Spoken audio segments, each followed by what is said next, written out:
have our office at Cheltenham, and that would be the office that covers this area. And the Cheltenham office covers the 5 local government areas in this area, which are the City of Kingston, the City of Glen Eira, the City of Stodington, the City of Bayside, and the City of Port Phillip.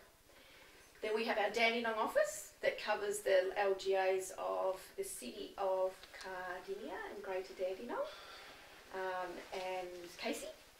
And we have our Frankston office, which covers the City of Frankston and Mornington Peninsula. So as you can tell, it's a massive, massive area.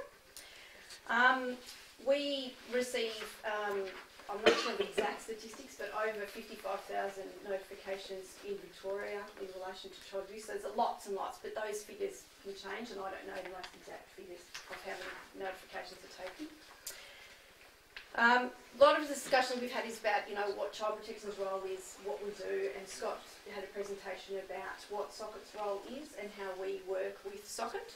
So what happens is notifications are made to the office, and if there's concerns in relation to physical or sexual abuse, we do a lot of our work with Barab and Socket. There's lots of different phases for child protection. We have an intake phase, initial investigation, protective intervention, and protective orders. So I'll just briefly go through those. So our intake, which is based for us in the southern region at Dandenong, they take all our notifications. So the intake team, they receive notifications in regards to children that are in need of protection, and they also provide advice and consultancy. So they also look at, we have another organisation which has been established as part of the Children, Youth and Families Act called Child First. I'm not sure whether people are aware of what Child First is or who Child First are. They're an organisation that have been set up to look at supporting with families in the provision of family support, where child protection may or may not need to be involved. So the next stage, when intake take a notification, they make a decision about whether a case needs to come over for investigation. If a case has been warranted to come over for investigation, if it's within the Cheltenham area, it will come over to the office at Cheltenham, and it will come over into the team that myself and the other team leader at this time, her name is Lauren Mitchell, that's the team that we manage.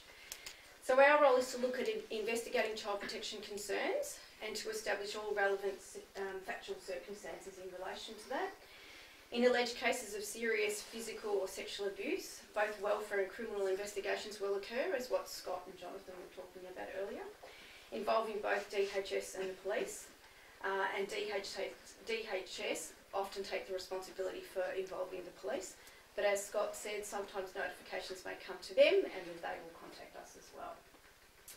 So our role is to determine whether there is evidence that a child is being maltreated or is at serious risk. So we look at then following through about interviewing families and looking at liaising with professionals. Obviously we need to make a determination about whether we need to continue to stay involved. And many cases that we work with, we make a determination that there is enough support within the community and the family network that child protection don't need to continue to stay involved. And obviously if we do think that we need to continue to stay involved, that's when we look at what our next phase is, which would be what we call the protective intervention. And during a protective intervention stage, we look at identifying the family's problems, which have occurred, and we look at arranging support for families and developing and monitoring protective plans for families. So a lot of our role is to look at getting care teams together for families. So looking at who within the community, within the schooling network, within the medical professionals, who are involved with children, getting a plan together so that we can look at supporting families. And we look at calling those care teams, and sometimes we can look at calling those community support plans as well. Sometimes we look at needing to go to court because we need to look at staying involved with families longer term because we think that we won't be able to support them in a short-term basis. So that means we need to look at initiating children's court proceedings. And Child Protection's role is to look at supervising legal orders, and there's a whole lot of different legal orders that we supervise, and some of the names are interim accommodation orders, interim protection orders, supervision orders. So there's many, many different types of orders. And obviously as part of orders that go to court, we look at implementing case plans so that we can look at having a goal to work towards in relation to those orders.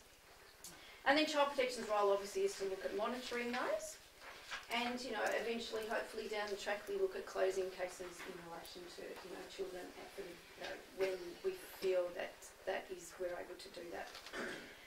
Now, obviously, one of the things we were talking about before is, you know, about notifying to child protection, who would notify to child protection, what we would notify about.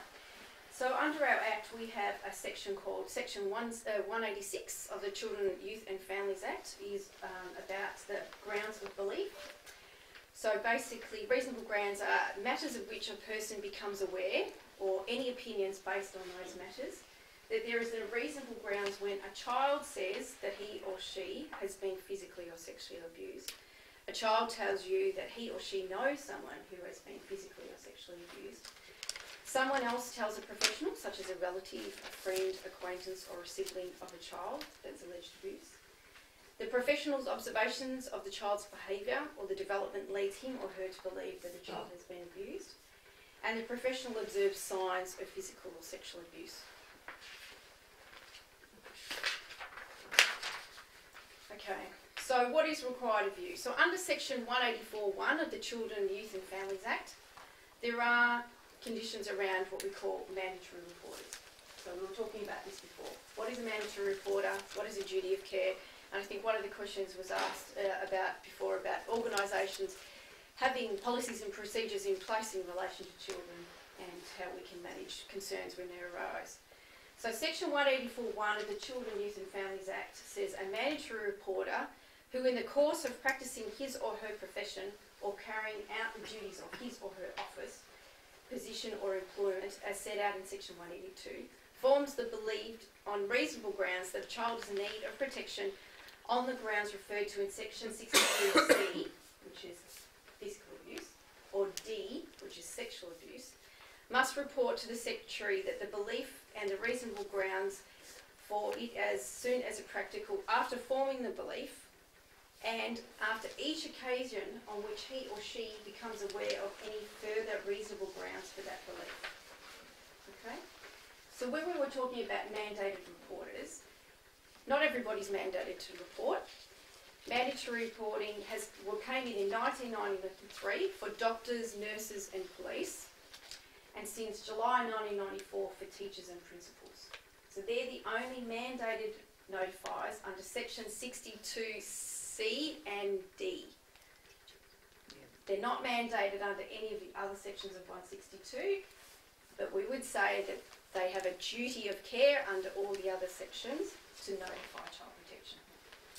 So people who aren't gazetted under the Children, Youth and Families Act are people such as myself as a child protection worker. I'm not mandated to notify, but obviously if I form a reasonable belief, I would need to look at notifying on the duty of care that I have within the community to notify again about child abuse. So psychologists, preschool teachers, social workers, youth, children welfare workers, owners and operators of childcare centres, youth justice, probation and parole officers, and people who work with post-secondary qualifications in youth, in health, education or community are not mandated. Okay. So as a mandated professional, you must report to the Department of Human Services when, in the course of practising your profession or carrying out the duties of your office, you form the belief on a reasonable grounds that a child is in need of protection because of C, the child a sufferer is likely to suffer physical, and D, the sexual. So the report must be made without delay, and a report must be made on each occasion on which you become aware of any further grounds of that belief. So in other words, that means if you find out, 2 days ago, you should notify, and then if you find out today, you should notify as well. Okay. I know people had some questions in relation to mandatory reporting before, duty of care. I might break now to see if anybody has any questions. You said it came in 1993, was that correct? Yep. Can you tell me, was it January 93 or December 93? November. So November 1993 for doctors, nurses and police, and July 1994 for teachers and principals. Okay. Any other questions at this point? One question. So the mandatory reporting is to the Department of Human Services. Department of Human Services. Not to the police. So well, I'm just wondering, so what percentage of all of that? I think it's 350,000. That's Australia-wide. That doesn't obviously. But there's a good chunk of those which you'd hear, which will probably run to many tens of thousands. So Do you get tens of thousands, and how many of those tens of thousands get to a police prosecution? This is coming from over here. I can't answer part B, but in 2009, 2010, the state of Victoria took 55,000 reports in relation to children, and around 19% of those are related to the likelihood or sexual abuse of children. And when we when we talk about children, we talk about children between the age of 0 and 17, although we have the capacity to take reports in relation to children prior to them being born. So, but I'm just wondering, how do you decide though what should become a matter for the police and what shouldn't be? We are obliged to make a report to police whenever we receive a report that indicates that a child's been physically or sexually abused. And what percentage was that for the figure you gave? 19% 19. of children were reported in relation to sexual abuse. So what happens is that the police may not always join us, like Scott said before, in an investigation, and we may not always join them in some investigations. I mean, at every single stage, because obviously we work along a different field. So they work along the criminal aspect, and we work in the more welfare field. So sometimes we get notifications in relation to, say, allegations of children under the age of 10 is a good example. If there's concerns in relation to children who may exhibit sexually abusive behaviours, sometimes the police may or may not choose to come out with us because there may or may not be a criminal aspect in relation to that. But the police make that determination on every single notification that's made to them. So our intake team will receive a notification. Every physical and sexual abuse allegation will go to Socket, and they will make a determination whether they come out or not. And then if we're in the process of investigating something and something comes out, we will report back to them. So, Malky? Sorry, so my question is actually just following on from your question about the DHS versus police question. It just seems like in everything that's been going on in our community, we've kind of been directed towards the authorities. It's always the police and the police and the police. yeah. And I'm actually wondering if what we're finding a lot is there's a lot of reports going to the police, and the police don't have time to just being realistic here, to manage some of these things. And in the meantime, there are perpetrators running around that are keeping on doing what they're doing. Should we be coming to you instead, and should be tackled from both avenues? Is that So the mandate or role or authority of child protection is to become involved with children when they're at significant risk of harm and their parents or their carers are unable or unlikely to protect them. So you would go to the police as a parent, possibly, when you've formed a view or concern that your child's been physically and or sexually abused, because that's a criminal offence. Child protection would be involved if that child was being physically or sexually abused or had been, and their family was unable to protect them. and that would include a situation where the family refuses to believe that the child has been harmed? Absolutely. Right, okay.